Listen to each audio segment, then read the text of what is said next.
different from anything that any image that anybody conjures up with the word school, that it's hard to get it across. Let me digress for a minute. Yeah. To give you an idea of what I mean, our school is run like a town meeting. So all decisions in the school are made by a vote of the people who populate the school, which means all the students and the staff members, and that means that the students outvote the staff by a lot. So that means that all the decisions in the school are made by a group of people. So it's a little bit of Daniel Greenberg. Daniel Greenberg, the author of this book here, which is titled A Place to Grow the Culture of Sudbury Valley School. He is a Ukrainian, or his parents were born in Ukraine and they immigrated, so he's a Ukrainian-American, just like Mila Kunis is. So Mila Kunis of that 70s show, one of the most jaw-dropping, gorgeous, women on the planet, are from Ukraine. And I have a passage here where he talks about America's goals. It's incredible how it's the Ukrainians that really understand America. The Sudbury Model School, the whole idea of the Sudbury Model School is freedom and democracy. I cannot, in good conscience, send my kids to public school knowing that a Sudbury Model School exists. There's a place where they actually embrace freedom and democracy. So he was talking about how the very central core of a Sudbury Model School is about the town meeting. It's not really a school, it's more of a town meeting. And so, yeah, that's you can check out the Sudbury Model Schools later on. And let's read this passage here. America's goals. All this was nicely articulated by our founding fathers as they focused on three fundamental goals for American society: life, liberty, and the pursuit of happiness.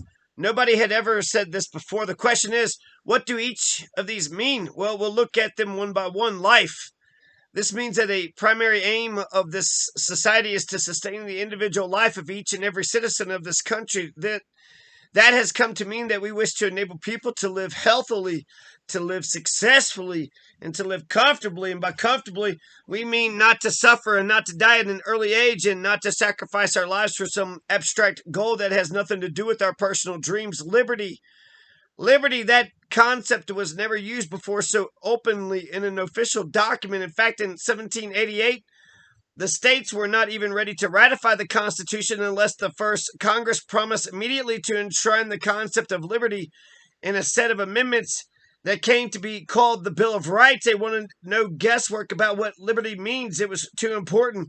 They wanted it spelled out and guaranteed the pursuit of happiness. What does pursuit of happiness mean? It's a very interesting phrase, and you have to understand it in the context in which it was written. The word happiness did not mean the same thing in the 18th century in American English as it means today. Today, we relate the word to the concept of joy or pleasure. Happiness back then meant the realization of an individual's potential. This country is based on the goal that every individual citizen should be free to pursue their dream and to realize that this is completely antithetical to any kind of autocratic society. Ours is a society where people are supposed to articulate themselves in their dreams, and the government is supposed to support that. We don't go around saying we need 300,000 CPAs in order to make our country work, so here's what we'll do. We'll count off 300,000 young men and send them over to CPA school. In this country, we begin with the individual's dream.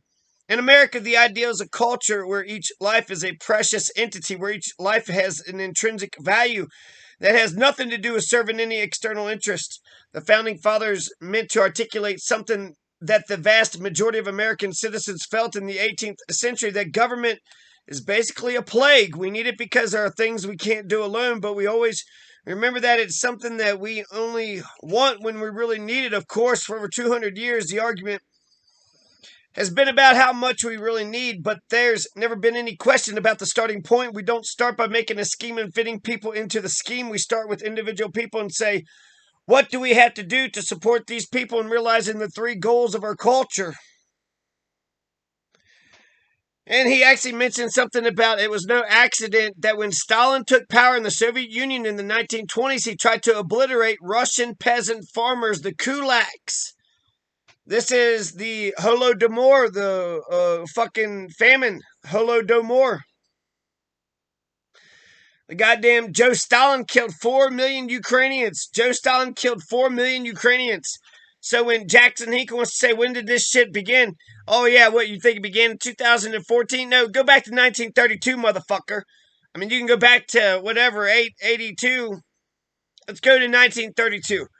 1932 shows us that Russia cannot be trusted to take care of Ukraine. Russia will abuse Ukraine, will use them as slaves and cannon fodder, and they won't give a goddamn flying fuck when it comes to who eats. They're going to make the Ukrainians, make all the food for all the Russians, but they won't leave any food for themselves. They'll take all the food that they produced because they didn't plan correctly. That's what he was talking about here in the kulaks. And the reason why he's talking about this, he's saying that farmers, the kulaks were farmers and they had an independent mindset. So Joe Stalin wanted to smash the farmers because you can't have a subgroup who thinks that they're more important than the state. They're more important than the, overarching concept of communism. How dare you think your own individual happiness is how dare you? So here's a Ukrainian-American loving American values way more than basically any goddamn American I fucking came across. So much so he started the fucking Sudbury Valley School. The fact that it's actually cheaper. I mean, it's like $10,000. The state pays $10,000 to $20,000 per, and yet we don't even get a freedom and democracy kind of education. Instead, it's all hierarchical, top down. Right? The sage on the stage or the whatever guide on the side, it's a motherfucking shut the fuck up, do as you're goddamn told. Freedom and democracy. How come our government schools, we grow up as Americans, but we don't know shit about America. We don't know shit about the Constitution and how to get along with one another. We're supposed to have, each one of us has all these individual, freedoms and rights, and we're all supposed to actualize our dreams and shit. How's all that supposed to come together? We're just randomly by goddamn chance. Well, I just studied to be a dentist, and hopefully I'll find some people who need some dentist shit to get done. That seems I mean, I understand why you don't want to like an overly planned economy, but maybe some planning, not a plan, but like maybe just have some planning. Anyways, Daniel Greenberg, let's listen to some more of Daniel Greenberg. Super nice guy. Right? Nice gentleman. He helped founded Sudbury Model Schools. Ukrainian-American. This was a wonderful thing that people would say, wow, that's interesting and so forth. And the first catalog that we printed with a picture on it. This is before the time when it was easy to print pictures. We put a lot of money into it. We thought this is a great advance. We'll have a photograph on the cover of our new catalog, and that photograph would show the school meeting. What year was this, by the way, just to contextualize it? I'm sorry, when was the school founded? When would the catalog have been? It's founded in 1968. And the catalog came out in the mid-70s. Okay. This first one with a picture. We had verbal ones, of course, before. And so all right, stop interrupting, motherfucker. To show who we are, which was a picture of our school meeting, and there was a student chairman who actually runs the school meeting, and there was the community sitting there and voting on a particular thing. So you could see that this is a real democracy. And the feedback that we got from all over was, oh, that's a picture of a classroom with a teacher sitting in front and the children raising their hands to answer a question. So after that, I wrote an article called "Are 1,000 Pictures Worth One Word?" And because you bring to words or to. All right, Daniel Greenberg, you're too much. You're too much.